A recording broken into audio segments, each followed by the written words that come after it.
Programa APASB na TV. Apoio Cultural. Walter Beltrame Materiais de Construção.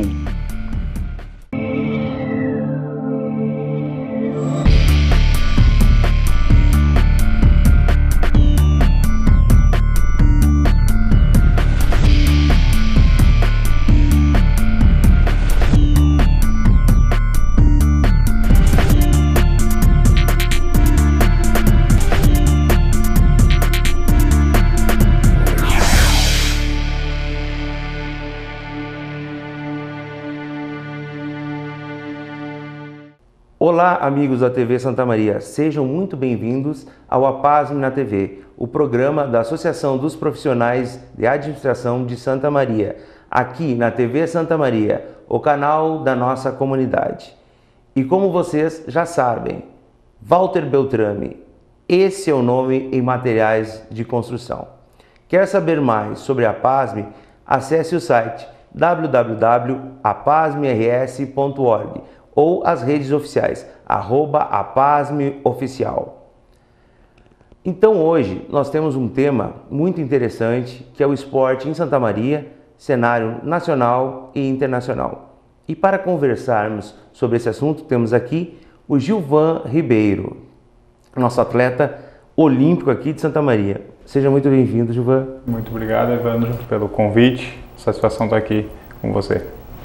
A satisfação é nossa. Eu gostaria que você conversasse um pouquinho sobre a tua história, tudo que tu já passou na canoagem aqui em Santa Maria, desde o início até essa tua fase internacional agora e olímpica. Por favor, comente um pouco sobre a tua bonita história aqui. Bom, é até difícil resumir, né, Evandro? Tu acompanhaste o início da minha carreira como atleta profissional ainda em 2001 aqui em Santa Maria e eu acabei chegando até os Jogos Olímpicos de 2016 no Rio de Janeiro, então foi uma trajetória realmente longa que fica difícil resumir. Mas basicamente, eu, como falei, comecei aqui em Santa Maria a prática da canoagem em 2001, em 2004 ingressei na Seleção Gaúcha, na época sediada em Caxias do Sul, aqui na Serra Gaúcha.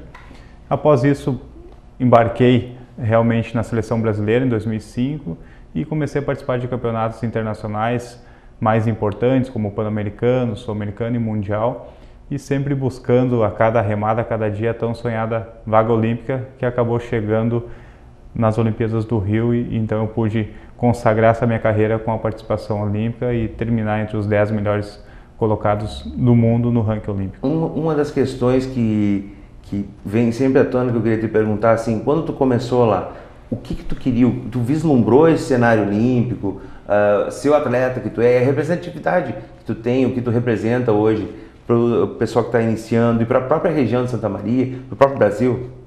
Sem dúvidas alguma, eu cheguei aonde cheguei porque realmente eu sempre estive focado num objetivo final, que era chegar nas Olimpíadas. Obviamente que para um garoto do bairro Campestre, há 15 anos atrás, tu pensar em chegar na Olimpíada é como uma metáfora que eu mesmo criei, que era pensar em chegar na Lua naquela época. Mas eu sabia que era possível, alguém já tinha chego e eu tinha condições físicas e técnicas a ser desenvolvidas para isso. Então eu busquei me desenvolver nos treinamentos diariamente, a cada competição, para poder realizar esse sonho que na época parecia impossível, mas se tornou realidade. Uma das coisas que a gente vê recorrente no esporte, principalmente não no esporte de mais popularidade como futebol, são a carência de recursos, né? Eu gostaria que tu falasse um pouco nas dificuldades que tu tem até hoje para te manter como atleta de elite, como atleta representativo em Santa Maria, dos suportes que tu obteve, que tu tem hoje. Como é que tu está gerindo essa carreira e ao longo do tempo, quais foram as maiores dificuldades que tu teve? Dá para se dizer que a maior dificuldade foi essa falta de recursos desde o começo, né, Evandro?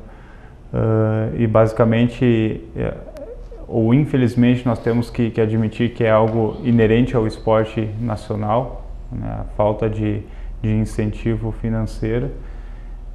Mas as pessoas, os governantes, os empresários que até investem algum recurso no esporte ou ainda pequeno, não perceberam que a medalha tem um preço, né? e esse preço é sim o suor do atleta na sua atividade física e de treinamento, mas também um preço financeiro do recurso para poder manter esse atleta durante uma preparação olímpica que pode chegar até 10, 15 anos. Então realmente eu enfrentei muito essa dificuldade, mesmo estando na seleção brasileira. Às vezes os recursos não eram repassados para a confederação e por conta disso nós acabávamos sofrendo também. Mas foi uma barreira que eu também, desde o começo, percebi como era o jogo, decidi jogar ele e transpor essas barreiras para poder alcançar os objetivos finais. Dentro da tua visão hoje aqui em Santa Maria, o que tu vê assim em termos do empresariado? Eles já conseguem compreender a importância do esporte? O esporte está crescendo, o projeto Remar está ali. Como está sendo gerido essa nova estrutura da canoagem, perspectiva de novos atletas, da manutenção de uma equipe, manutenção de uma possibilidade de treino aqui? De certa maneira, sim. Alguns empresários da cidade já estão tendo uma visão mais aberta do quanto investir no esporte traz um retorno para a sua empresa em termos, principalmente de publicidade, mas também todos os outros aspectos em termos sociais, o quanto é bom investir no esporte. Então, eu já consegui aqui em Santa Maria também alguns apoiadores do setor privado, assim como a nossa Associação Santamariense de Esportes Náuticos, que hoje desenvolve um projeto lá de canoagem no bairro Campestre, também conseguiu alguns aportes. Eu vejo que algumas equipes da cidade também já tentaram alguns recursos da iniciativa privada e obtiveram sucesso, então acho que está mudando aos poucos, né, esse olhar do empresariado e também do poder público para poder trazer um suporte maior ao esporte, mas é uma jornada ainda muito longa a percorrer comparado aos países onde o esporte é mais desenvolvido, Estados Unidos, Rússia, China, então, ou todos os países da Europa também. Então nós estamos ainda muito atrasados nesse sentido de incentivo ao esporte, mas eu acredito que a perspectiva é que as coisas melhorem, né? Tu teve uma vivência na Europa, na canoagem, tu conheceu outras escolas, outras perspectivas, outras organizações. Eu gostaria que tu falasse um pouco dessa organização que tu viu nos outros países, o que a gente poderia melhorar em termos de estrutura em relação às seleções ou estrutura de treino em clubes mesmo. Eu acho que parte primeiro da criação de uma consciência esportiva nacional, né? De o quanto o esporte é importante para a sociedade em si. A partir desse momento, tanto o governo quanto a iniciativa privada vão investir de maneira diferente. Então, o que eu vejo nos países desenvolvidos é isso, né? Os governantes perceberam, as empresas perceberam que investir no esporte é investir na saúde da população, é investir em segurança pública, e não apenas investir numa medalha e ponto. Então, e aí sim, eles conseguem unir esforços para trazerem investimentos que realmente possam ajudar o esporte a se desenvolver. E criam-se parcerias também, como o exemplo clássico dos Estados Unidos, as universidades com o esporte inserido desde a base até a formação de atletas olímpicos, e sempre paralelo a um outro aspecto formador de cidadãos que é a educação. Então, eu acho que unir essas duas coisas também seria uma grande solução aqui no Brasil. Pelo que dá para perceber, está falando em organização, em planejamento a longo prazo. Sistema, né? É um sistema. Tu acredita que o Brasil ele caminha para esse modelo ou ele trabalha muito dependente do financiamento e ele trabalha com ciclos e depois não tem uma continuidade? O brasileiro tem uma dificuldade de pensar a longo prazo, né? Então eu acho que a cultura europeia, a cultura norte-americana, eles conseguem olhar 2, 3, 5, 20, 30 anos para frente e dizer, olha, a gente quer chegar nesse resultado, precisamos começar a trabalhar a partir de hoje. O brasileiro é muito imediatista nesse sentido. Tu vai pedir um patrocínio numa empresa, o cara pergunta, tá, e o que eu vou ganhar com isso amanhã? Tá? Ele não consegue ter uma visão mais ampla e também eu chamo de compaixão social, né? Ele olhar a sociedade como um todo, ele pensa só no dele. E eu acho que isso está um pouquinho no colo de todos os brasileiros, pensar um pouco no todo, né? O que eu posso fazer para melhorar o todo e a longo prazo, né? Não só resolver o meu problema de vida e esquecer do resto, sem perceber que muitos dos problemas de vida de cada um de nós está ligado a todos os problemas sociais que envolvem todo mundo. Então, falta sistema, falta processo, falta planejamento no Brasil justamente para alcançar objetivos sociais a longo prazo, que é o que os países desenvolvidos conseguem, não só no esporte, mas em todos os outros aspectos sociais, né? Tu estava falando em educação, né? Educação, esporte. A gente já é recorrente falando nisso, né? Educação e esporte. Tu acha que o projeto da canoagem, no caso, ele pode estar dentro da escola, ele pode estar dentro das secretarias municipais, ele pode estar sendo trabalhado assim de uma maneira mais intensa a nível do Brasil, né? Não só a nível municipal, assim. Tu pensa que isso pode ser um projeto a nível nacional? Com certeza, eu não consigo enxergar essa separação entre o esporte e a educação, né? São duas coisas que devem andar juntas e devem estar dentro da escola, das universidades, porque são duas ferramentas muito importantes para a formação do cidadão. Então, só a educação sozinha, sem a prática esportiva, eu acho que fica faltando alguma coisa. Só o esporte sem educação também não é válido ao meu ver. Então, ampliar a nível nacional para um sistema de educação e esporte andando juntos seria o ideal, ao meu ver. O esporte aqui em Santa Maria, ele tem já uma estrutura no projeto Remar, né? E tu vê a possibilidade de novos atletas saírem desse projeto, de novos cidadãos, de ter um projeto de formação a partir do Remar? Com certeza, a gente já tem alguns exemplos de atletas formados. O nosso case de maior sucesso por enquanto é a Mariane dos Santos, que já participou dos Jogos Pan-Americanos no Canadá em 2015, já participou do Mundial Sub-23 na Europa, ficou por um tempo na seleção brasileira e iniciou no nosso projeto há 5 anos atrás. E também a gente percebeu que estamos conseguindo sim mudar a perspectiva de vida de alguns jovens ali do bairro Campestre, para que eles possam olhar para o seu próprio futuro e almejar algo maior. Então, aqueles que não se transformam em atletas, eles conseguem olhar, não, eu vou servir o quartel, seguir uma carreira militar, eu vou entrar na faculdade, vou buscar algo mais, né? Porque o jovem de periferia, ele sofre, e eu sei bem disso porque eu senti na pele, do que eu falo de baixa estima social. Então, ele olha para frente e não enxerga muito além de onde ele pode ir, que é talvez conseguir um emprego qualquer ou ficar por ali fazendo qualquer coisa da vida e não estudar, não ter pretensões maiores, né? Então, respondendo sim, o projeto Remar já tem resultados tanto no cunho social, na formação do cidadão, quanto esportivo, na formação do atleta em si. Muito interessante.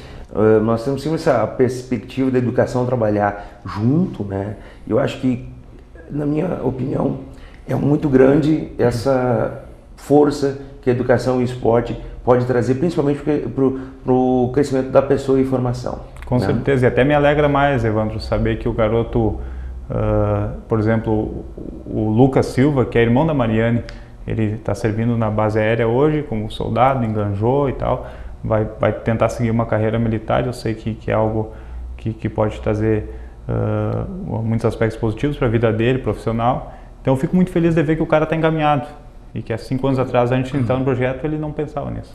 Tendo uma perspectiva de inclusão. Mas a gente está conversando, o tempo voa, né? Estamos encerrando esse primeiro bloco, já estamos de volta com o nosso programa APASM na TV.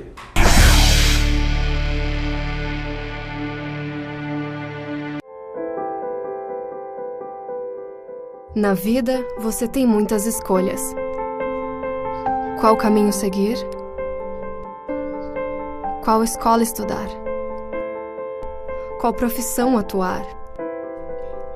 Em quem confiar? É por isso que a Casa Maria agradece por ser uma de suas escolhas. Casa Maria, amparo assistencial a pessoas em tratamento oncológico. Uma conversa pode transformar uma vida. Por isso, compartilhe conosco aquilo que você não divide com mais ninguém.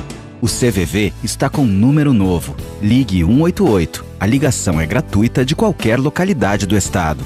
Atendimento 24 horas. Disque 188 e converse com um de nossos voluntários. CVV, Centro de Valorização da Vida. A linha que faz você seguir em frente. Estamos de volta com o programa APASME na TV, o programa da Associação dos Profissionais de Administração de Santa Maria, aqui na TV Santa Maria, o canal da nossa comunidade. E como vocês já sabem, Walter Beltrame, esse é o nome em materiais de construção. Então, dando continuidade à nossa conversa com o nosso amigo canoísta Gilvan Ribeiro. Gilvan, nós já conversamos agora um pouco da perspectiva, educação, do projeto Remar, das dificuldades. Agora eu quero saber uma coisa bem importante para ti, para Santa Maria, e tu na seleção. O que vai acontecer? Qual a tua perspectiva? Onde é que tu volta? O que tu vai continuar remando? Vai continuar lutando aí por medalhas? Bom, a partir do término das Olimpíadas do Rio, eu declarei, entre aspas, a minha aposentadoria, né? Então isso foi divulgado aqui na cidade, que eu estava pendurando o remo e trazendo para a minha vida, né, um olhar para outros aspectos, que era a minha formação acadêmica, a questão familiar também, que tu bem sabes, né, Evandro, a gente acaba deixando de lado nessa vida esportiva, sempre viajando, vida de cigano, e eu falei, não, agora é hora de parar realmente e colocar outras coisas em primeiro plano na minha vida. Então, 2017 foi basicamente para isso. Iniciando 2018 começou a bater uma saudade de estar competindo e realmente eu estou pensando esse ano em participar de alguns campeonatos. Um retorno à seleção, eu digo que não é possível retornar ao CT hoje, que tem como sede ainda a cidade de Curitiba, porque realmente é algo que eu não quero mais ficar longe de Santa Maria. Mas se haver a possibilidade de eu poder competir pela seleção treinando aqui em Santa Maria, possivelmente isso vai ocorrer em 2018. Tem a perspectiva, então, de retornar às competições de alto nível, ainda em 2018, nesse Sim, eu já comecei a fazer alguns treinamentos, inclusive, como eu fiquei muito tempo parado, eu ainda estou numa fase de maturação física, né, para poder retornar à forma física das Olimpíadas, vai levar pelo menos um ano e meio. Então eu também tenho que sentir como o meu corpo vai reagir a essa nova fase de retorno, algo que eu nunca fiz, ficar tanto tempo parado. Então níveis de resistência acabam baixando, de força, também a qualidade técnica se perde. Tentar recuperar isso nesse primeiro semestre para ver se eu tenho condições realmente de competir a nível mundial ainda no segundo semestre. Dentro dessa construção de atleta, a gente sabe que é um desgaste, há sempre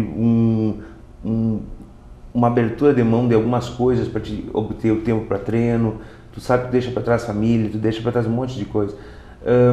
Há uma expectativa de um novo ciclo olímpico, uma perspectiva, ou tu pretendes fazer um planejamento mais aqui na cidade, uma perspectiva mais profissional em outra área, ou tu chega a pensar num próximo ciclo olímpico?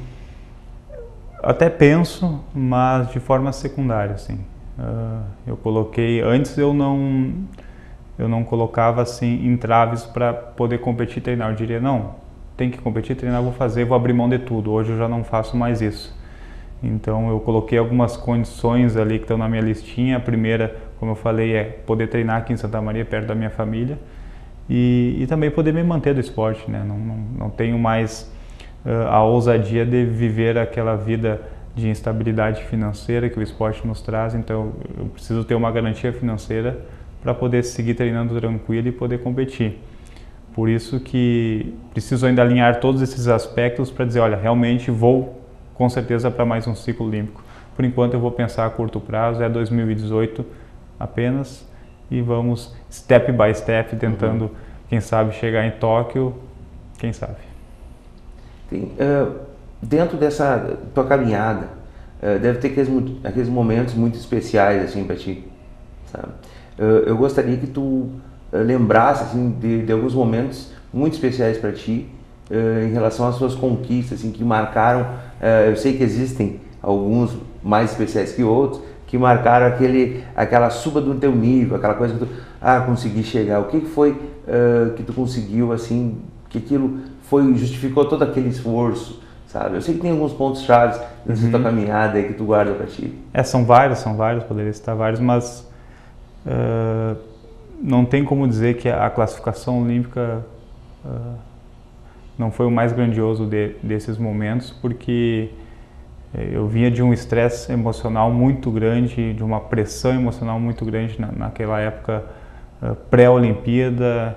Já era maio de 2016, os jogos começavam em junho, julho, e a gente ainda não tinha a vaga conquistada, ou seja, precisava passar por essa fase do pré-olímpico, onde apenas a melhor embarcação da América classificava. Então era algo realmente, um funil muito apertado. E todos os aspectos, na época minha filha tinha nascido, eu estava longe da cidade, a pressão de querer participar dos Jogos Olímpicos no nosso próprio país. Também lembrando que em 2011, no pré-olímpico para as Olimpíadas de Londres, eu fiquei apenas 4 décimos da vaga olímpica, e aí começava a passar aquele filme na cabeça: será que eu vou bater na trave de novo e ter que treinar mais 4 anos para isso? Já estou ficando velho, não sei se eu vou ter o mesmo pique. Enfim, quando o meu companheiro de embarcação, o Edson Silva, e eu conquistamos aquela vaga lá em Atlanta, nos Estados Unidos, foi um marco, assim, parece que abriu o céu da minha carreira. Eu digo, não, agora sim, eu serei um atleta olímpico com certeza, terei minha participação nos Jogos, e aquilo consagrou, assim, uma luta de 15 anos, fez valer a pena cada dificuldade que eu enfrentei ao longo dessa 1 década e meia. E aí foi um filme na cabeça quando veio a vaga olímpica, né? A gente deixar os grandes canadenses, os americanos, os argentinos, os cubanos para trás e dizer: não, a vaga é nossa, a Olimpíada vai ser em casa e ninguém vai passar, a vaga vai ser nossa. Então não éramos o barco favorito, foi nossa primeira competição internacional juntos, o Edinho e eu, foi o pré-olímpico. Então foi uma aposta também do treinador que deu muito certo, e essa competição vai marcar minha vida para sempre. Na questão olímpica, a Olimpíada no Rio, eu gostaria que tu conversasse um pouco como ela foi para ti, né? Todas as tuas expectativas lá, o remar naquele nível olímpico, e gostaria que tu falasse um pouquinho sobre a estrutura olímpica e se houve algum legado da Olimpíada para o Brasil, ou o que tu achou que ficou da Olimpíada. Primeiro tu conta um pouquinho da tua história lá na raia. Quando meu parceiro e eu alinhamos a embarcação, né, o K2 200 metros para a primeira prova, eu olhar para o lado, ver a torcida do Brasil, sei lá, quase 4.000 pessoas cantando o hino nacional, eu falei: bom, isso aqui não tem preço que pague. E eu tenho certeza que se todo atleta olímpico pudesse escolher, ele iria disputar uma Olimpíada em casa. Então eu tive esse privilégio e foi realmente um momento muito marcante também. E a posição a qual nós terminamos entre os 10 melhores do ranking mundial também foi uma conquista muito expressiva para a canoagem, né? Antes disso e antes das medalhas do Isaquias na canoa, a melhor posição que o Brasil tinha alcançado foi uma 8ª colocação com o Sebastian Quattrin. Então nós chegamos tão perto assim de bater o recorde nacional em termos de resultado olímpico. Então, para mim, foi muito marcante. Em termos de legado, eu acho que, com certeza, não ficou um legado que esperávamos, ou que todos os países que nós podemos ver no histórico que sediaram os Jogos Olímpicos puderam colher, digamos assim, né? Então, Espanha, Estados Unidos, Austrália, a própria Grécia, teve um crescimento na cultura esportiva, no desenvolvimento do esporte em termos gerais, em termos de país, o que não ocorreu no Brasil. Sobraram muitas dívidas para confederações. Lamentavelmente, o presidente do nosso Comitê Olímpico Brasileiro foi preso logo após o término das Olimpíadas. Isso é algo assim que nos deixa envergonhados, né? Então mostrou mais um pouco a face política que está envolvida no esporte e que não está pensando no atleta lá que está treinando com seus sonhos. Os caras querem realmente ganhar dinheiro em cima de algo que é o sonho de muitas pessoas, né? Então, para mim, é a parte assim que me deixa envergonhado das Olimpíadas Nacional, que não deixou um legado, nem em termos substanciais, também nem em termos materiais também, né? Porque sabemos que tá lá alguns parques olímpicos tudo atirado, sem manutenção, então não restou o legado, porque também não houve um planejamento, né? Aí volta toda aquela outra questão, o Brasil faz tudo no imediatismo. Durante os Jogos as coisas aconteceram bem até. Eu acho que a estrutura que foi apresentada lá no Rio, em termos de segurança, em termos de equipamentos físicos para as práticas esportivas, deu tudo certo na maioria das coisas, mas o pós realmente não sobrou um legado positivo.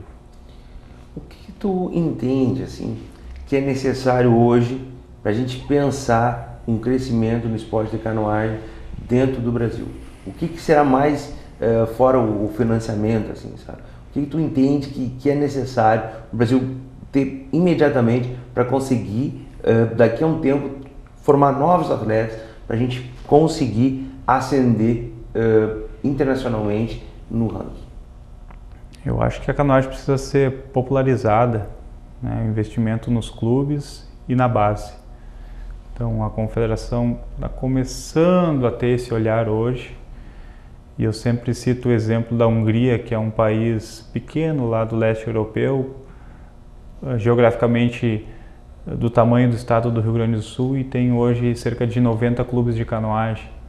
Ou seja, o esporte é muito popular. O Campeonato Nacional da Hungria reúne cerca de 3.000 atletas. E o nosso Campeonato Nacional hoje reúne 400 no máximo. Então tu precisa de quantidade para poder formar realmente atletas, popularizar o esporte, criar demanda de mercado em termos de venda de material esportivo voltado para a canoagem também. Isso traz um olhar das empresas para poder investir. Então, é uma série de fatores que precisam ser pensados e trabalhados juntos a longo prazo, né, Evandro? Eu cito outro exemplo também de um clube que eu treinei na Noruega, em Oslo, na capital da Noruega, um clube só de canoagem, no qual tem 2.000 sócios praticantes da modalidade, e esses praticantes, 90% deles o fazem por lazer. Então a canoagem faz parte da vida deles como um lazer. Então o futebol dá muito certo no Brasil muito por isso. Tem gente para encher os estádios, né, porque é um esporte popular, e com isso cria demanda de investimento. Nessa perspectiva esportiva, aqui na nossa cidade, houve um crescimento em relação à prática da canoagem, não só da canoagem como no SUP, né? Uhum. E pelo que eu entendo, vocês têm uma canoa havaiana agora. Isso. Também lá. Então, já está havendo uma diversificação das modalidades esportivas na canoagem ali, para a ocupação não só da barragem, né, como dos outros lugares aqui na nossa região. E a nossa região tem mais lugares para essa prática esportiva? Sim, aqui o nosso grandioso Rio Jacuí, na região de Cachoeiro do Sul, Agudo, Dona Francisca, é um rio navegável para a prática. Tem outras barragens aqui para a região mais do norte também. Então, não só apenas a barragem do DNOS, onde praticamos no Campestre, tem outros locais que a prática da canoagem pode ser exercida tanto por lazer quanto para competição. E como tu citaste, Evandro, o que nós estamos buscando justamente é isso, é popularizar o esporte na cidade. Em 2001, quando eu falava em canoagem em Santa Maria, os caras diziam, vocês são loucos, não tem nem rio aqui, e as pessoas não tinham conhecimento hoje. Na época, e hoje isso já se torna um pouco mais natural, né? Então, fala canoagem, eu já pratiquei isso, eu tenho uma prancha em casa, eu sei o que é stand-up paddle, eu já remei canoa havaiana. Então, a partir desse conhecimento, o esporte começa a se popularizar, e é o que no resultado final tu vai chegar numa empresa, olha, eu sou canoísta, o cara, sim, eu sei, canoagem é isso, eu já fui lá torcer, que nem tem muitas pessoas que estiveram na Olimpíada aqui de Santa Maria, torceram por mim lá na raia e eu não sabia, e acabei conhecendo depois aqui. Então acaba realmente popularizando o esporte e, sem dúvida alguma, isso vai se refletir em investimento no futuro. Então, dentro da tua visão, há uma possibilidade de crescimento na canoagem de Santa Maria? Já está crescendo. Há uma possibilidade. de crescimento não só da canoagem de velocidade, como outras modalidades. Sem dúvida alguma. Pegar o meu início ali em 2001 até hoje, eu acho que a canoagem só cresceu em Santa Maria, né? Teve um momento em termos de clube que Santa Maria ficou desassistida quando o Parque Náutico não manteve mais o projeto existente na época, isso de 2005 a 2011, mas em 2011, quando nós fundamos a Sena no lado oposto, lá no Campestre, retornou um fôlego do desenvolvimento da canoagem no município. Então, com certeza esse desenvolvimento está mantendo um progresso e nós... E a Sena está trabalhando só a nível municipal ou trabalhando a nível regional também? Por enquanto só a nível municipal. Trabalhando dentro dessa perspectiva, ela prevê algum crescimento a nível regional, ocupar os espaços, essa nossa possibilidade aqui da nossa região, o próprio Rio Jacuí? Não é algo que está nos planos ainda, Evandro, assim, para curto prazo. Nós queremos mesmo fortalecer a canoagem em Santa Maria, tanto a prática do lazer quanto a competição, e talvez depois expandir para outras regiões, outras cidades aqui do estado. Então, muito obrigado, Gilvan, da sua presença aqui. Agradeço muito a sua presença olímpica aqui, muita sorte para você nessa sua caminhada. Muito obrigado, e eu queria destacar também aqui para os amigos da TV que esse cara, Evandro, foi o que me ensinou as primeiras remadas. Eu acho que por alguma modéstia não quis falar isso na TV, mas realmente eu fico muito grato por aqueles ensinamentos, Evandro. Lá em 2001, quando eu comecei no projeto da canoagem no Parque Náutico, estava lá o Evandro me dando o remo pela primeira vez, me colocando no caiaque, e lembro que naquela época tu já apostava em mim, conseguia olhar para o futuro e dizer, olha, segura e vai dar bom. Então não foi algo premeditado aí pelo Evandro. Não, mas é o merecimento daquele que continua, do atleta. Eu acho que o atleta é que merece, é aquele que continua e aquele que se esforça no dia a dia. Isso aí. Muito obrigado pela tua presença. Valeu. O programa A Paz na TV fica por aqui. Muito obrigado pela sua audiência. Fique aqui na TV Santa Maria. Muito obrigado.